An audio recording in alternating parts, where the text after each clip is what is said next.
protest outside the White House.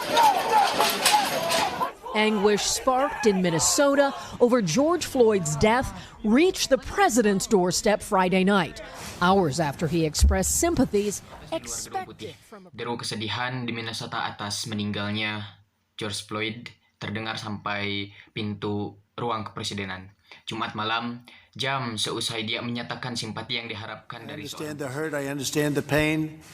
People have really been through a lot. The family of George is entitled to justice, and the people of Minnesota are entitled to. Aku mengerti rasa sakitnya. Aku mengerti rasa sakit orang-orang yang banyak telah mengalaminya.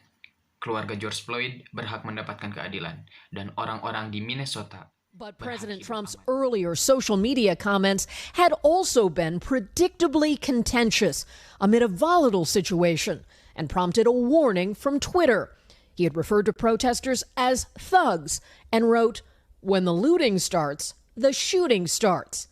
But the president claimed no awareness of that expression's link to 1960s racial unrest, then used by a Miami police chief who wielded tough tactics. Tetapi presiden sebelumnya telah berkomentar di media sosial, juga sudah diprediksi akan menimbulkan kontroversi di tengah situasi yang bergejolak dan menimbulkan suatu peringatan di Twitter.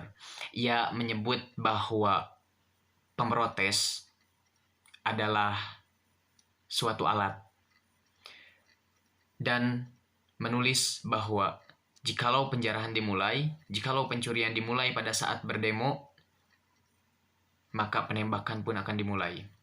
Tapi presiden beranggapan bahwa tak ada kesadaran dari masyarakat atas statement yang dia berikan terkait dengan kerusuhan rasis pada tahun 1960-an yang kemudian dipraktekkan oleh kepala polisi Miami yang menggunakan praktik keras pada kaum. I don't know where it came from. I don't know where it originated. I wouldn't know a thing like that. Still defending his word choice. It's very accurate in the sense that when you do have looting like you had last night, people often get shot and they die, and that's not good, and we don't want that to happen. He spoke of Floyd's suffering. Just a terrible thing. He was in tremendous pain, obviously. Saya tidak tahu dari mana asalnya. Saya tidak tahu dari mana hal itu diatur, dan saya tidak akan mengetahui hal seperti itu. Masih mempertahankan argumennya. Selaras dalam artian bahwa ketika Anda menjarah seperti yang Anda lakukan kemarin, mungkin orang akan sering tertembak lalu mati. Itu tidak baik dan kami tidak ingin hal itu terjadi. Dia berbicara tentang Floyd yang merasakan hal-hal mengerikan yang dia alami dengan kesakitan dan kesulitan. President Barack Obama weighed in, urging Americans to step up. It falls on all of us to work together to create a new normal in which the legacy of bigotry and unequal treatment no longer infects our institutions. Mantan Presiden Amerika Serikat Barack Obama menegaskan menghimbau kepada warga Amerika Serikat untuk melangkah karena kasus itu melukai kita semua, untuk bekerja sama menciptakan kehidupan baru di mana warisan kefanatikan dan perlakuan yang tidak sama tidak lagi menginfeksi lembaga. President Trump said demonstrations are warranted but should remain safe. It should be a peaceful protest. I think really in memory of George Floyd, I think it should be Presiden peaceful. Trump mengatakan demonstrasi dibenarkan tetapi harus tetap kondusif. Tanpa membatasi damai, saya pikir Anda benar-benar memiliki ingatan tentang George Floyd. Saya pikir dengan mengingat itu, kita harus... And Kelly, when we first heard from the president yesterday, it was from the Rose Garden when he made a major announcement about one of his favorite targets, the World Health Organization. What can you tell us about that? Ketika pertama kita mendengarkan presiden kemarin di Rose Garden, presiden memberikan pengumuman besar tentang sesuatu hal yang dia utamakan, yakni WHO. Apa yang dapat Anda sampaikan. Well, that was a tentang much higher profile event, Kristen, and there the president said nothing about the national protests or George Floyd.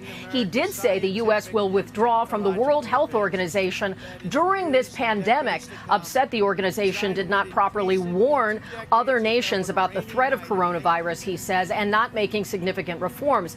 The U.S. sends about $400 million a year to the organization, and top Democrats, including Nancy Pelosi, say they will take issue with this because that money was appropriated by Congress. They're saying the president may not have the authority to withdraw from the WHO and withdraw that funding. Itu adalah acara besar umat Kristiani. Di sana presiden tidak menyampaikan hal apapun tentang protes berskala nasional dan kasus George Floyd.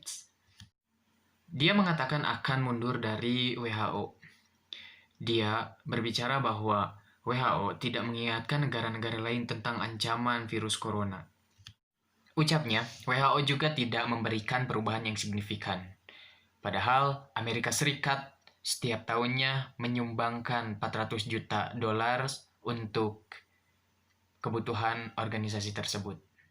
Melalui Nancy Pelosi mengatakan mereka akan mengambil persoalan ini. Dana tersebut sudah disesuaikan pada saat Kongres. Mereka mengatakan bahwa presiden mungkin tidak memiliki wewenang untuk keluar dari keanggotaan WHO dan menarik kembali dananya. Ini bukan hanya tugas, ini bertujuan untuk saling mengingatkan bahwa perbedaan itu indah. Di luar sana masih banyak orang yang belum bisa menerima akan hal itu. Belum bisa toleransi dengan perbedaan suku, ras, agama, dan budaya. Tema ini pun berkaitan dengan pendidikan bahwa generasi muda harus sadar akan hal itu. Dan berkaitan dengan kesehatan karena apa? Kesehatan pola pikir kita dengan respect kepada orang yang berbeda dengan kita, asalnya dari mana, agamanya apa, rasnya apa, sukunya apa, itu harus kita jaga bersama agar perbedaan bisa membuat suatu kedamaian. Dan ini juga berkaitan dengan hukum bahwa hak asasi manusia dimiliki oleh setiap individu di bumi ini. Maka dari itu, jangan sampai mencederai orang-orang yang berbeda rasnya dengan kita. Terima kasih.